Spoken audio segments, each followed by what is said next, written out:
This is your news source evening bulletin for today, Tuesday, the 12th day of October in the year 2021.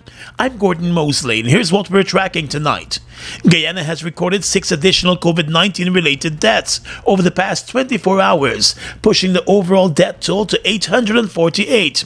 Almost 50% of the total number of deaths have occurred in Region 4, according to the Ministry of Health. The Minister of Health, Dr. Frank Anthony, revealed that of the 848 persons who have died from COVID-19 in Guyana, a total of 414 of them were from Region 4, which is home to the nation's capital. We would have seen 43 persons who died of COVID in Region 1, 34 in Region 2, 124 in Region 3. In Region 4, we had 414. In Region 5, 43. The minister further explained that Region 6 has recorded 65 deaths and there were 39 deaths in Region 7. Region 8 has only recorded 8 deaths, while Region 9 has seen 23 deaths and 58 persons have died from the virus in Region 10.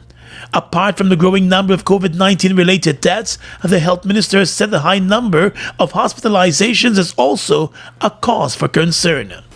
We have 88 persons at the Ocean View Hospital, with about 33 of those persons in the ICU. So those are the hospitalizations that we have. In every region, we have cases and we have a few hospitalizations. So in Kumaka District Hospital, we have one person hospitalized there. At the Sadi Hospital, we have 4 persons. West Demerara, we have 7. In Maikoni, we have 3. In New Amsterdam, we have 2. There are also COVID-19 patients in hospitals at Skelton, Bartica, Madhya, and Wisma in Linden. 16 pregnant women are also now hospitalized with COVID-19. As it relates to vaccination, the health minister said the country is still a far way from achieving herd immunity. As of yesterday, we have 368,850 persons who would have received a first dose of a COVID-19 vaccine. That now takes us up slightly to 71.9% of the adult population. We also have for second dose 225,050 persons. That now takes us up to 43.9% of our adult population.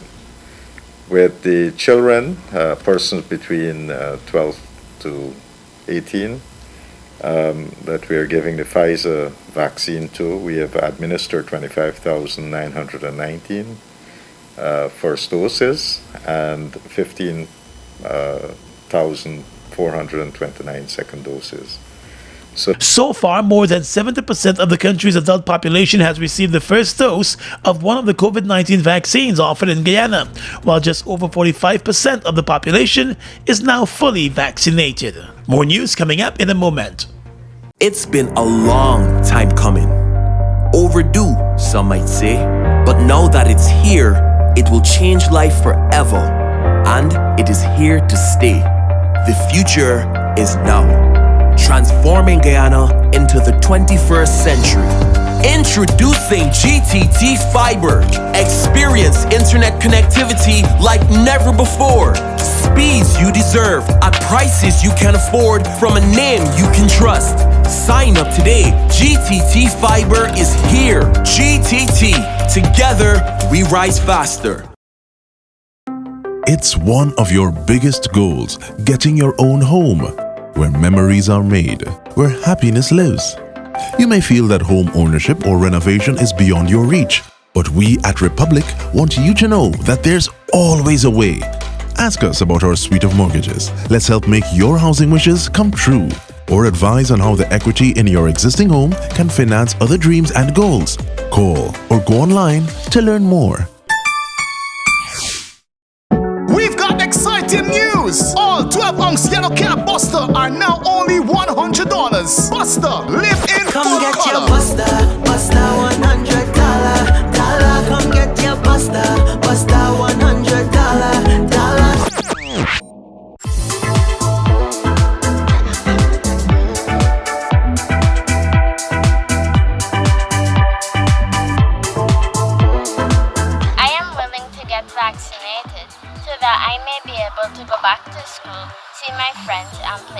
this again. I would like to take this opportunity to encourage parents with children between the ages of 12 and 17 to have them vaccinated, as the benefits of vaccination outweighs the risk. These children will be able to attend school, and this will help to prevent their learning loss and also enhance their social skills.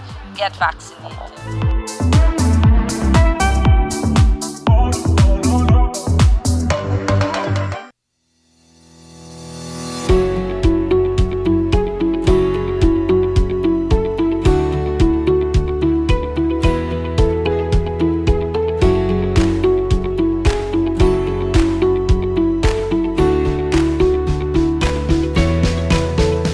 Let GBTI make your dreams of owning a home a reality. Buy or build your home with us. Let us help you to completely outfit your home and make it move-in ready. Need to purchase land? We finance that too. Benefit from our 10% down payment and interest rates as low as 4.25%. Calculated on the reducing balance with up to 30 years to repay. Switch your mortgage to us and learn about benefiting from the equity in your home. Invest wisely. Apply online or call your branch to schedule an appointment. GBTI, we see Guyana through your eyes. On the police blotter, the Seavon's Waste Disposal Company was attacked by gunmen early this morning who tied up the security guards and escaped with a safe with an undisclosed sum of money.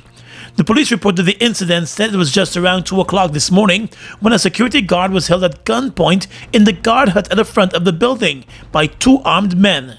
He was told not to move and was then taken to the back of the building where the other security guard was also held at gunpoint. As the police report said, at that stage, 5 other men joined the 2 gunmen in the compound and gained access into the Seavon's building by smashing the glass door. The guards were taken inside the building and tied up. The 7 suspects made good their escape with several items, including the company's vault. The security guards eventually untied themselves and raised an alarm. Checks were made for the suspects, but no one was seen in the area. A full investigation is underway tonight. The Ministry of Local Government in a statement this morning expressed concern over what it claims is a move by the Georgetown City Council to undervalue some of its assets in a bid to sell those assets off. While the ministry did not provide any details about any of the alleged transactions, it warned the City Council against any shady deals. The statement by the Minister of Local Government Nigel Darmlal has caught the municipality by surprise, and Deputy Mayor Alfred Mentor said if the minister wants to level accusations against the council, he needs to provide facts and not fiction. And you're also speaking about that, the disposal of assets. And if you're talking about disposal of assets or disposal of property of the council, according to the Act, the Act governing the council, under section 239, 238, 239, 240, it clearly states that the council could lend and do certain things, but in relation to disposal of property, I think is under 239 or 240. We have to seek permission of the minister if you'd like to dispose, because I understand the word dispose means to get rid of, to sell, and to rid yourself out, so there's no longer be property of the council. The Deputy Mayor said he finds the minister's statements very alarming, since under the law, any sale of properties by the council would have to go through the Ministry of Local Government, and the minister would therefore be aware of any and all transactions. But I asked the same question, why? And I also asked the question that if that is he should have written to us. I have seen no correspondence from him. If the council has seen no correspondence in relation to such issues. And we believe that if that's the case, provided the evidence to show that of the claim. The Deputy Mayor also said the current council has not sold any properties and the records are available to reflect that. He said the statements by the Minister of Local Government is inflammatory and unprofessional, since there was never any attempt to clarify anything with the City Council. The Guyana Fire Service is observing its 64th anniversary, and during an anniversary parade along Brick Dam this morning, the Home Affairs Minister, Robeson Ben, said the service is in need of a revised and continuous assessment so that it can better meet the needs of the nation. While we know, being here today, that we are at a particular low point in terms of our prestige, in terms of how we are viewed by the public, in terms of our ability to respond to the large conflagration, another one that we have to review, assess, have the introspection and the understanding as to why we do or why we have signed up to do what we are required to do. And gaining from this experience particularly, that we have to have the courage to pick ourselves up from the ground, to dust ourselves off, to have a new and clear perspective of our job function, and to do that job professionally. The observation for the fire service's 64th anniversary celebration was held in a compound where the Breakdown police station stood up to 2 weeks ago. The police complex was gutted by fire, and the fire service was heavily criticized for its response to the blaze. The Home Affairs Minister said the Guyana Fire Service must rise to the challenge of being better prepared to respond to emergencies. We have to have a committed, responsible, proficient fire service because we know the devastation that results from fire in a city of this kind, a wooden city still. Even while we're moving towards new forms of construction and we are imploring on businesses and others to use smoke detectors, to put in water sprinkler systems, to use dry and wet risers, all of those discussions which have been unfolding and have been activists in relation to these recently. We still, when we are called upon, when the bell rings, we have to go to fight the flames properly kitted out. Ben also said the government will continue to support the work of the fire service by equipping the service with all that is necessary to fight fires. The minister said that moving forward, new equipment will be procured and new training programs will be unveiled for the fire service to ensure it becomes more responsive. The Guyana Fire Service was established in 1957. Before 1957, the fire service was an arm of the Guyana Police Force and was known as the British Guyana Fire Brigade. Barbados' Prime Minister Mia Mottley has announced that her island will receive 7,000 doses of the Johnson & Johnson vaccine from Guyana. This is the second vaccine donation to Barbados from Guyana. It was Barbados that made the first donation of vaccines to Guyana to kickstart this country's vaccination drive earlier this year. The Prime Minister of Barbados is hoping that the donation of the Johnson & Johnson one-shot vaccine will aid her country's vaccination drive, which, like many other Caribbean countries, has been plagued with vaccine hesitancy. Guyana received 34,000 doses of the Johnson & Johnson vaccine in August as part of a purchase agreement through the African Union. The government of Guyana has been slow in its rollout of the one-shot vaccine, with just over 100 doses being administered in the first month of the vaccine being procured. The government initially focused its rollout of the Johnson & Johnson vaccine in the hinterland communities. The Ministry of Health recently decided to offer the vaccine during its other vaccination drives in various parts of the country across the regions. It is still not being administered widespread. Over 70% of Guyana's adult population has received the first dose of one of the COVID-19 vaccines, with 45% of the adult population being fully vaccinated. Last Friday, Guyana received over 100,000 doses of the Pfizer vaccine from the U.S. through the COVAX initiative. The U.S. previously donated 140,000 doses of the same vaccine, which the government has been using to vaccinate pregnant women and children between the ages of 12 and 18 years old.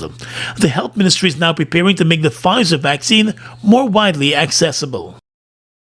Well, just when you think you've heard it all about cocaine trafficking in Guyana, there's one more.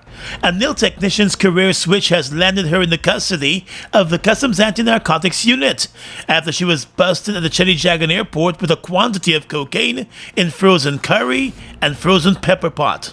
33-year-old Malika Lambert was preparing to board a flight to Panama with connections to New York when condo agents at the airport became suspicious of 2 large bowls of frozen curry and pepper pot that she had in one of her suitcases. The agents decided to carry out an additional examination of the 2 bowls, and the cocaine was found wrapped and concealed in the 2 bowls. underneath the frozen curry and the frozen pepper pot. Lambert was taken into custody immediately. The cocaine weighed more than 13 pounds. The accused drug trafficker is expected in court before the end of this week. Police investigators are seeking the public's help this evening in getting information about the whereabouts of this man, 25-year-old Sion Caesar, who was also known as Ratty. The Caneville East Pangdamarama resident is wanted for the murder of Nelson Thomas, called Rambo. The 36-year-old Thomas was stabbed to death in Caneville during a robbery hours after he returned from the mining district along with his wife to register their newborn child. The murder took place on the 9th of September. A police report then stated that the miner left his home to visit a relative in the same area, but he was found murdered near a shed in the same community. Police investigators are asking for anyone who may know the whereabouts of the main suspect, Sion Caesar, to contact the nearest police station or call 911. It's one of your biggest goals, getting your own home, where memories are made, where happiness lives. You may feel that home ownership or renovation is beyond your reach, but we at Republic want you to know that there's always a way. Ask us about our suite of mortgages. Let's help make your housing wishes come true. Or advise on how the equity in your existing home can finance other dreams and goals. Call or go online to learn more. We've got exciting news! All 12-ounce yellow cab Buster are now only $100. Buster, live in Come full get color. your Buster, Buster $100. Come get your Buster, Buster $100. We are legions of men standing strong, but never too proud to stoop and help someone. We must send a clear signal to all. Do right, walk in upright ways, knowing that's what being a man is all about. And ever aware that things will only get worse when good men do nothing. Stand strong, be the one to live right. It's been a long time coming. Overdue, some might say. But now that it's here, it will change life forever. And it is here to stay. The future is now. Transforming Guyana into the 21st century. Introducing GTT Fiber. Experience internet connectivity like never before. Speeds you deserve at prices you can afford from a name you can trust. Sign up today. GTT Fiber is here. GTT. Together, we rise faster. Fuel it up and drive, super 95. Tune up. Fuel it up and drive, super 95. Tune up. Protect your fuel system, boy. High mileage and performance, boy. Guy Super 95 gasoline gives you more reasons to drive and is available at 56 service stations nationwide. For affordable price, high performance, and high mileage, choose Guy's Super 95 gasoline. Fuel it up and drive.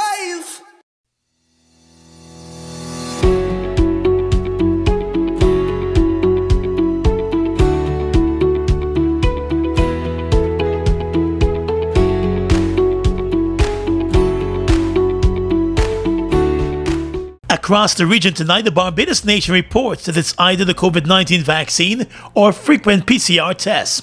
Those are the options for people living and working in Barbados, as Prime Minister Mia Mottley yesterday announced the creation of safe zones during a national address and COVID-19 update in the country.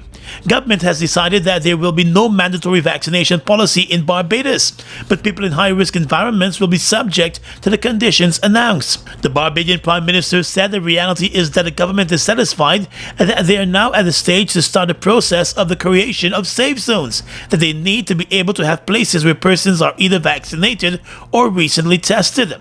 Up to Monday evening, Motley said 142,543 people had taken at least one dose of a COVID-19 vaccine in Barbados. But she told those who were eligible to take the jab but chose not to that they had to understand there were consequences to the choices. The Prime Minister said if persons do not want to be vaccinated, then they should be prepared to be tested regularly, and the government will be standing that cost.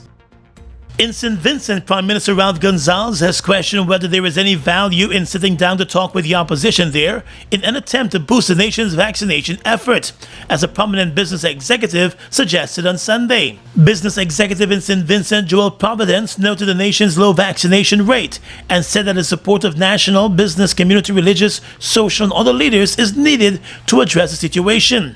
As of last Wednesday, St. Vincent was still way below the 50,000 doses of COVID-19 vaccines that health officials had hoped to have administered by the end of March. At the same time, the country might be forced to donate to another Caribbean country yet another batch of vaccines in an effort to prevent spoilage. The Prime Minister of St. Vincent said the government will be working to ensure more persons get vaccinated. And finally tonight, international news. Members of the G20 group of major economies have pledged to avert an economic catastrophe in Afghanistan. German Chancellor Angela Merkel said the country should not be allowed to descend into chaos. The virtual summit came as the UN urged world leaders to put billions of dollars into the Afghan economy. US President Joe Biden stressed that aid should be provided via independent international organizations and not directly to the ruling Taliban. But so far, the money forthcoming has largely been counted in millions, just to provide emergency food and medicine. Pledges include a promise by European Commission President Ursula von der Leyen to give €1 billion to Afghanistan and to neighboring countries taking in refugees. Mrs. Merkel, who did not stand for re-election last month and will step down as Chancellor once a new government is formed, reaffirmed her country's pledge of €600 million. And that's your News Source Evening Bulletin for tonight. I'm Gordon Mosley, reporting and encouraging you to stay safe.